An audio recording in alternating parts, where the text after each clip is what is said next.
So, you want to launch a subscription box and don't know where to start? Girl, you are in the right place. I'm Julie Ball, a subscription box coach and your host here at Subscription Box Basics, a podcast for new and aspiring subscription box entrepreneurs that want to avoid overwhelm. So grab a coffee, some pen and paper, and let's have some fun. Hey, and thanks for joining me on another episode of Subscription Box Basics. I'm your host, Julie Ball, and I'm pulling back the curtain on my successful subscription box, Sparkle, Hustle, Grow, so you can learn how to start your own subscription box business.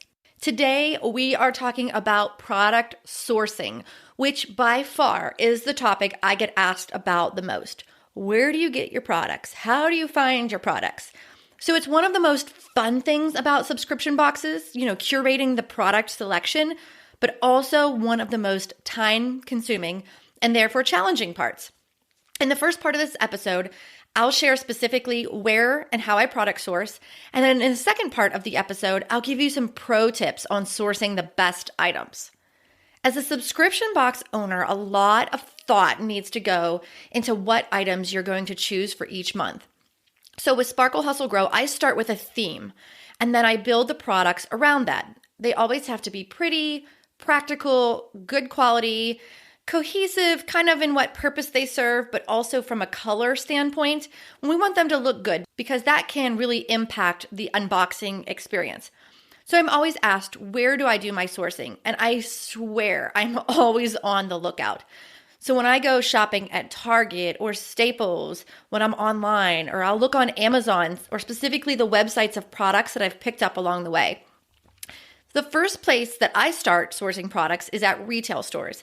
When you're just out there shopping at places like Target, Walmart, Staples is a great place for me because I carry office supplies in my subscription box. But if you carry toys and games, go to toy stores. You get the point here. Go to stores that carry items that would make a good fit. So when I'm out shopping, if I see a product that I like in the store, I either buy one to use in my box as a mock-up, or I take a picture of it so I can research it online. When I take that picture, I make sure that the product is in there, the retail price is showing, and then I usually turn it over and take a picture of right around the UPC code. Usually there's an item number, but you'll also find a website or a brand name there, and that's where you can start your research. Another thing to think about though, when you're looking at stores that are as large as Target and Staples, is sometimes they have products that are custom made, like exclusively made for them. It might be a brand that sells all over the place online and in stores. You can find them everywhere, but they might have a partnership agreement with someone like Target to get an exclusive product. So keep that in mind as you pick up a product at a retail store. It may or may not be available for the general public or for like a reseller like yourself to purchase. The next place I find products for my subscription box is Amazon. I don't buy them there, but I research them there. Well, I take that back. I did buy some stuff from Amazon in my first few months because it was convenient. I didn't know any better, but I'll talk more about that later. Why I love Amazon though is because there are thousands and thousands of products in there. So you can really do some market research in there, find products that you might not find in the retail stores or locally. And even better, you can read reviews on those products. Before you commit to a product, you can look at those reviews and see what good things and especially what bad things people are saying about that particular product. So if they say it breaks easily, stay far, far away from that product. You do not want to put it in your box.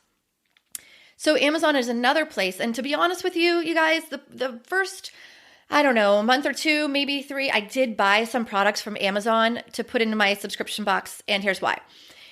Amazon usually has lower than retail price, but they don't have a minimum. Like they don't say you have to spend $250 to get that product. Whereas when you reach out to a wholesaler, a brand that's trying to sell you their product, sometimes they have a minimum order level.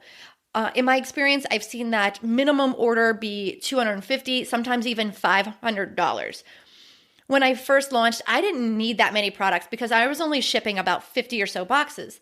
And so when I did look at places like Amazon or Jet.com, I did that to get some good pricing and basically trying to have a lower cost to entry to the products that I wanted, knowing that eventually when I had more subscribers, I would easily be able to hit those minimum order levels to buy direct.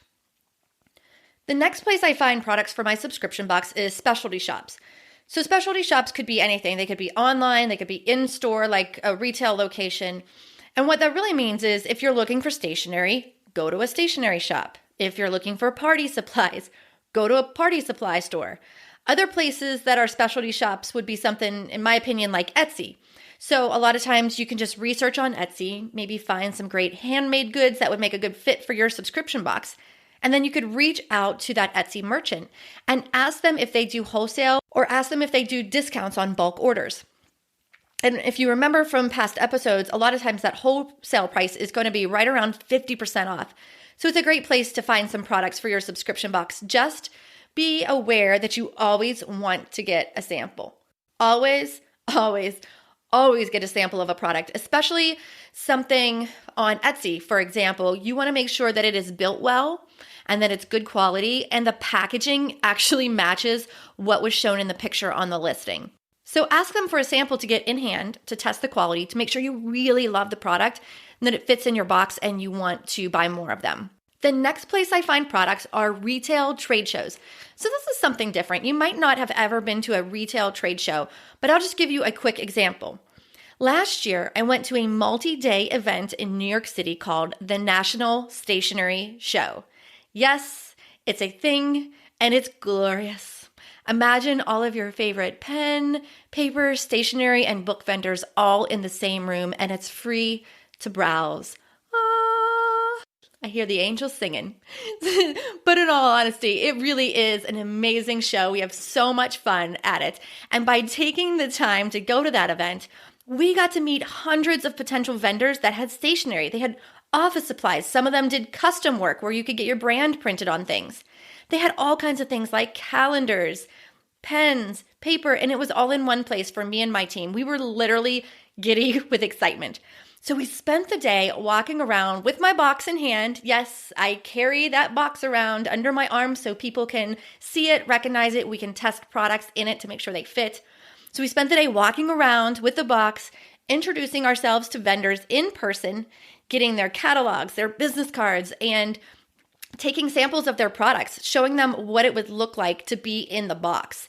We liked having the box there not only to make sure it fit, but also for the vendor to see the excitement of what it would look like to be a part of the Sparkle Hustle Grow box. Seeing that actual box makes such a difference. And so I would encourage you to do some researching online to see what type of retail trade shows would be relevant to your industry. There's toy shows. There's a show for baby and kids called the ABC Kids Show. There's healthy food and natural foods expos. There's so many out there. You just need to find the ones that fit your industry and take the time to go to those events. Having everything in one place was not only super convenient, but it was so fun to share our journey on social media so our audience could follow along. And they did. They were there for it. We'd post pics of products and let them vote. We shared behind the scenes. We shared pictures with some of our actual vendors. It really created quite a buzz in our community. Plus, we walked away with so many contacts and we did business with so many people. And a little pro tip on this one is that a lot of times vendors at these shows, like at these trade shows or expos, have special deals if you order at the event. So if you go knowing your numbers, like how many you need for your next box or the next 3 boxes, you can go ready to purchase and you can likely get an even better deal than you could after the show or if you were just talking to them direct. The next place I find products for my subscription box is direct from the vendor. So remember when I was telling you that when I'm at retail stores, I either grab a product or, buy it, take it home and take pictures of it. Then I like to reach out directly to that vendor or to that brand. And here's exactly how I do it. The first thing I do after I take that product home or take pictures of it is I check their website and I look for wholesale information. This is specifically for the brand, not for the retail store. So not Target.com, but you would look at Poppin.com, for example, if I was looking to buy a product from Poppin that I got at Target. So if I go to their website, if I can't find their wholesale information, I'll look for contact forms or even Maybe just reach out to the company via social media. And this is almost always what I start with. I say, hi, I run a monthly subscription box for female entrepreneurs, and I'm interested in purchasing, then I put the product name, in bulk. Who can I speak to about wholesale pricing?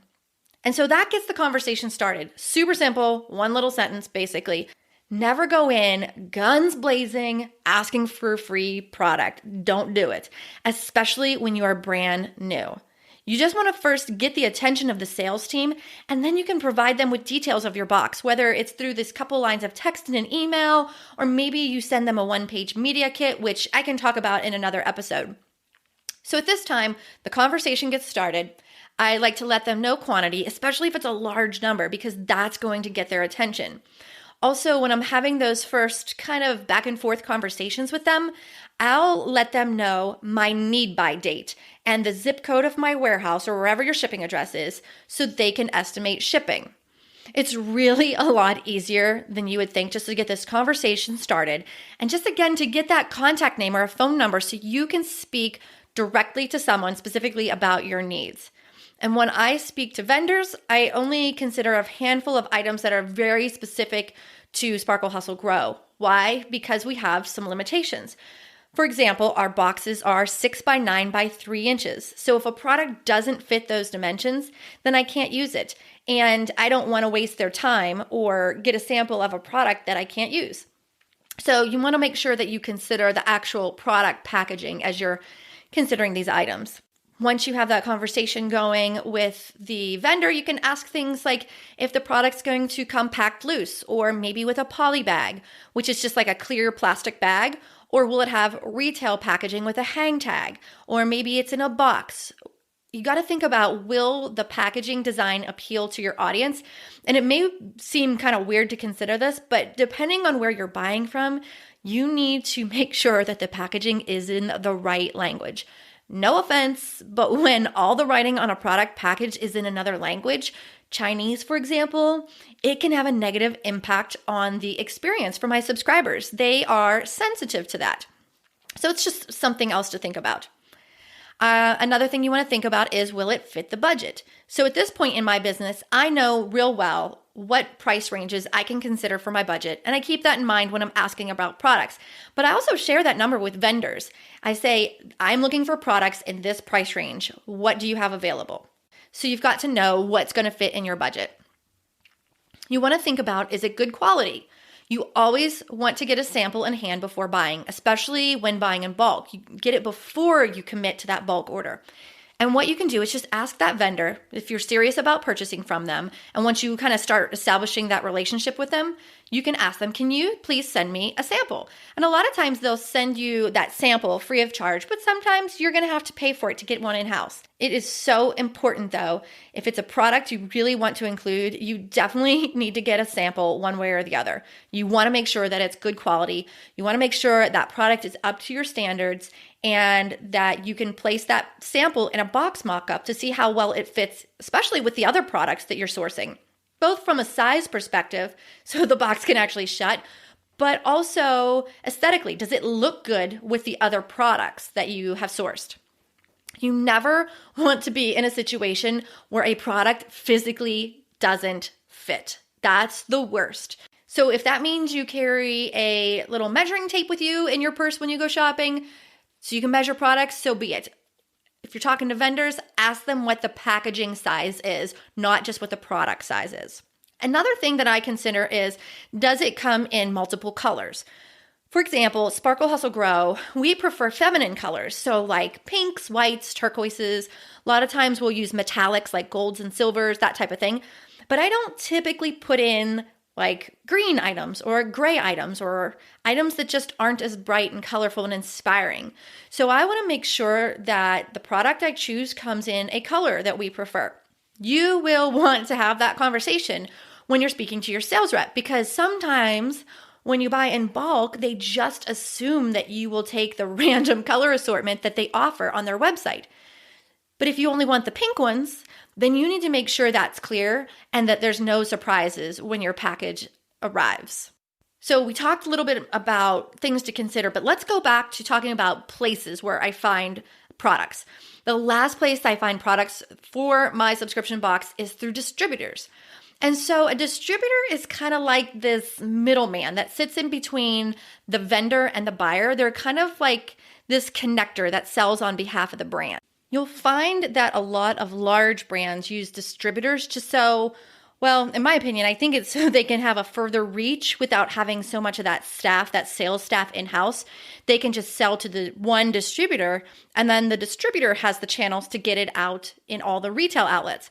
And so I don't deal with distributors a whole lot. I found that I just don't need to. There are some craft companies and office supply brands that I know. Post-it, for example. In the past, I've tried to buy Post-its direct, and they use distributors because I've tried to reach them.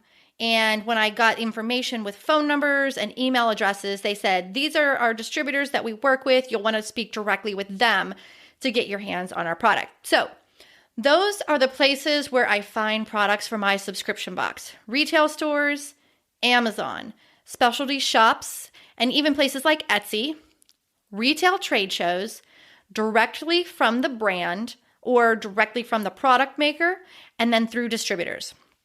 Before you buy any products for your box, let's take a minute to talk about perceived value. I'd like to give you some tips on this because it's super important as part of the product sourcing process.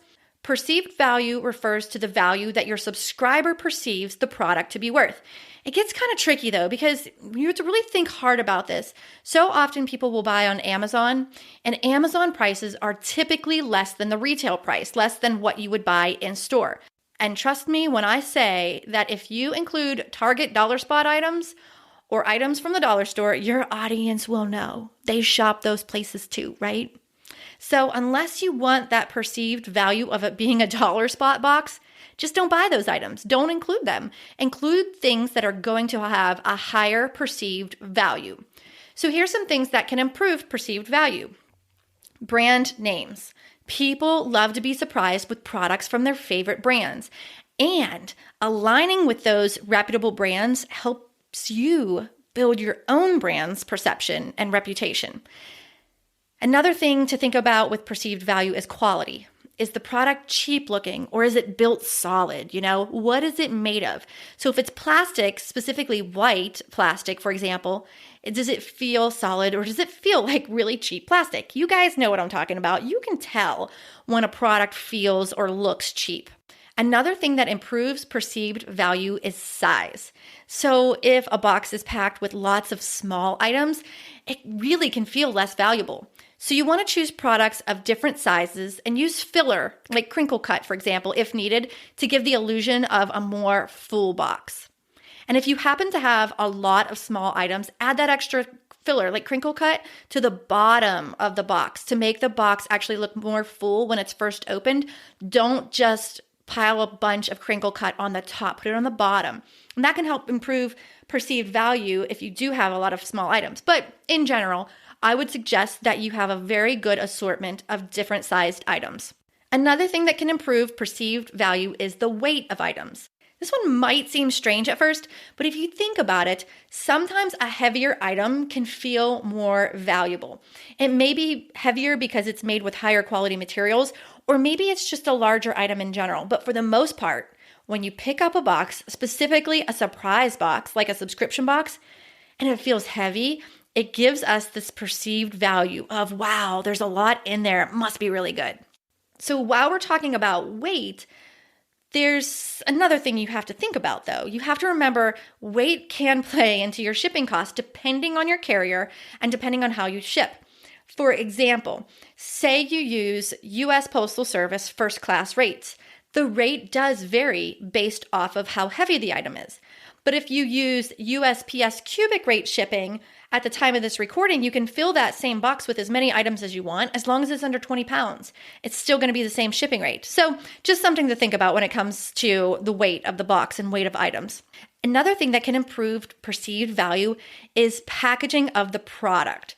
Is it packaged in a box, or does it have a bow, or is it loose packed? Additional packaging can make the unboxing experience more fun. So when I first started, I did buy some products that were in really boring packaging, and then I repackaged them with labels or with bows or things like that, just to make it a little bit more, make it look more valuable and make it a little more fun to see it and to open it. Now, just keep in mind, you don't want to get into a habit of repackaging a lot, because as you scale, that is definitely going to become a challenge come packing week when you have to repackage a lot of smaller items before you can even put them in your box. So just something to think about. Another thing to think about when it comes to perceived value is cohesiveness. Does your product variety look good together? Does it have a common theme? Themes, of course, are not a requirement, but it can definitely improve the perceived value, because in photos and just, as someone opens up the box and lays out all the products, if they do have that common theme, if they have similar color schemes, for example, even, it just looks better. And when something looks better, it has a higher perceived value. And lastly, I really believe that handwritten notes can bring a personal touch to the unboxing experience and help improve perceived value by making your brand more human. When I first launched Sparkle Hustle Grow, in my first month, I included a handwritten note thanking them for being a founding member. And I remember seeing people post those all over social media about how much they loved that personal touch, that nobody does that anymore. Now, of course, we're at the point where we can't write handwritten notes in every single month's box because of the quantity, but we do make sure to reach out with handwritten notes on other occasions. For example, if someone hits a certain milestone, or maybe they've been a subscriber for a year, or we've found that they had a bad experience because of a previous product was broken, that merits a handwritten note. When we send that replacement product, sometimes we write that handwritten note, and it will help improve the experience and ultimately improve the perceived value of your entire box. Next, we're going to do an exercise to help you with your own product sourcing. On a piece of paper, I want you to brainstorm a list of dream items for your box, regardless of the cost, regardless of the size. This is just an exercise to get it all out of your head and onto paper. Write down all the different items that you think your target audience would absolutely love to receive in their box. So later on, when you determine your box size, you're going to come back to this page and circle the items that would fit in your box dimensions and start researching those prices. And one more tip. As you're thinking about products and you're out shopping, if you see an item in store or online, remember from the Wholesale Basics episode that the standard wholesale pricing is usually about 50% off. So for example, if you see a product in store for $5, the wholesale price is pretty likely going to be about $2.50. So that should give you a good guide as you determine your box price. And then as you start mocking up your boxes and determining what products you're going to carry, that's going to help you. If you need a refresher on how the wholesale pricing model works, go download my free PDF on how to make money with a subscription box business, and you can find that directly at subscriptionboxbootcamp.com. Okay, let's recap since we went over so much.